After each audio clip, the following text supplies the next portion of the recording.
সারা দেশে যে চলমান কোটা সংস্কার আন্দোলন, কোটা যে বৈষম্য বিরোধী যে আন্দোলন চলছে, তারই ধারাবাহিকতায় আপনারা জানেন যে বরিশাল বিশ্ববিদ্যালয়ের শিক্ষার্থীরা আমরা এখানে একটা বড় সময় ধরে আমরা শান্তিপূর্ণভাবে আমাদের আন্দোলন করছিলাম।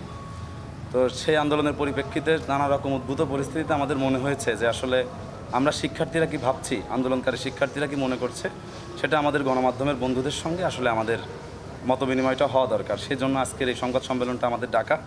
প্রিয় সাংবাদিকবৃন্দ, আপনারা অবগত আছেন 1 জুলাই থেকে সারা দেশের সাধারণ শিক্ষার্থীদের ন্যায় আমরা বরিশাল বিশ্ববিদ্যালয়ের সাধারণ শিক্ষার্থীবৃন্দও সরকারি চাকুরিতে নিয়োগের ক্ষেত্রে কোটা সংস্কারের দাবিতে শান্তিপূর্ণ আন্দোলন করে আসছি।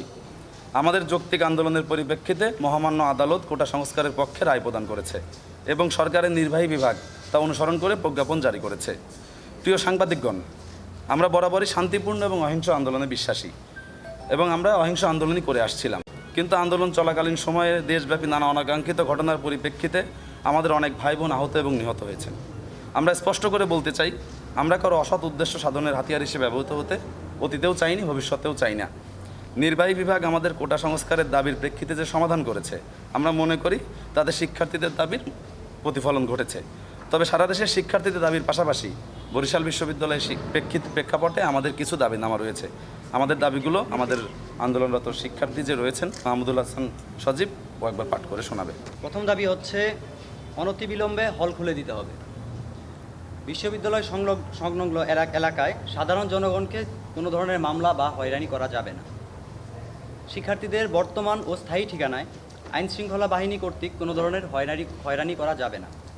ছাত্র সংসদ নির্বাচন ও ক্যাম্পাস খোলার পর ক্যাম্পাসের নিরাপদ ও গণতান্ত্রিক পরিবেশ নিশ্চিত করতে হবে।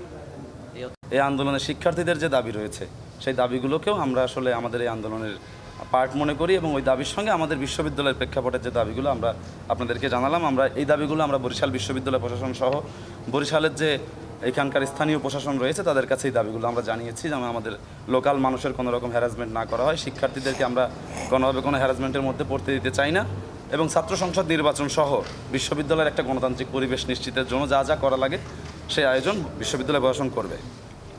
গণমাধ্যমের প্রিয় বন্ধুগণ, নির্বাহী বিভাগ আমাদের কোটা সংস্কারের দাবি মেনে নিয়ে গেজেট প্রকাশ করেছে। আমরা অহিংস আন্দোলনে বিশ্বাসী এবং আমরা উপরোক্ত দাবিসমূহ দ্রুততম সময়ের মধ্যে বাস্তবায়নের দাবি জানাচ্ছি। এই মুহূর্তে বিশ্ববিদ্যালয় বন্ধ এবং নানা বাস্তবতায় আমাদের এই মুহূর্তে কোনো কর্মসূচি নেই। সারা দেশে আন্দোলনরত শিক্ষার্থীদের মতামতের ভিত্তিতে আমরা আমাদের পরবর্তী যে কর্মসূচি, পরবর্তী যে করণীয়, সেটা আপনাদেরকে জানিয়ে দেব। পরিশেষে আমরা খুব দৃঢ়ভাবে বলতে চাই যে সন্ত্রাস এবং সহিংসতার সঙ্গে ছাত্র আন্দোলনের কোনো সম্পৃক্ততা নেই। আপনারা জানেন বরিশাল বিশ্ববিদ্যালয়ে যারা আমরা আন্দোলনরত শিক্ষার্থীরা রয়েছি, আমরা একদম নিয়মতান্ত্রিক উপায়ে জানমালের ন্যূনতম ক্ষতি না করে, মানে জনগণের এবং সরকারের সম্পদ মানে তো রাষ্ট্রের সম্পদ এবং জনগণের সম্পদ, এই সম্পদের ক্ষতি না করে আমরা নিয়মতান্ত্রিক উপায়ে আমাদের আন্দোলন চালিয়ে যাচ্ছিলাম। আমরা ভবিষ্যতেও আমাদের সারা দেশের যে আন্দোলনরত ছাত্র বন্ধুরা রয়েছে তাদের মতামতের উপর ভিত্তি করে আমরা পরবর্তী কর্মসূচি কী হতে পারে, কী কর্মসূচি নেওয়া যেতে পারে, সেটা আপনাদেরকে আমরা ডেকে জানাবো।